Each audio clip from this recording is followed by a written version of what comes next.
good girl. I'm a good person. Wow! Hashtag! Hindi. Dapat tularan. Dapat Hindi, ayoko tularan. talaga. Kahit ganito ako, hindi ako nagkakating, no? Wow! Next, Donna. Ay, ha. Kasi tawag doon, kwento ko yun, yung grade 4. Pero hindi ko naman alam yung salitang cut noon. Kasi nung grade 4 ako noon, tawag doon,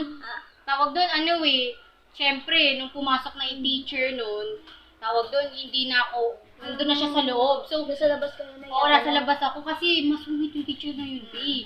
Alam nga naman, landanan! Sa landanan!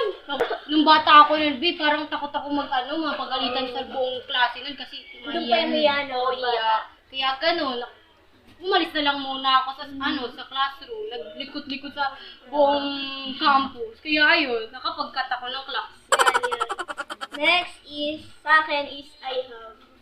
Din. Yung time na nagtuturo yung teacher din namin. Tapos, tawag nito, umuwi pa kami nun. Ganun ka din ba? Yung parang pinatapos mo yung subject na yun, tapos Oo. pumasok ka Oo. sa next. Ganun din ako. Kumbaga bagong buhay. Yes. Pero accidentally lang naman, di ba? Ako rin naman yan, accidental. Kasi minsan yung mga teacher na talaga nagko-call out. Oo, pero hindi yung sobrang cutting talaga, yung nagala ka, yung... Oo. Yung ginusto. Oo, ginusto mo talaga mag-cutting.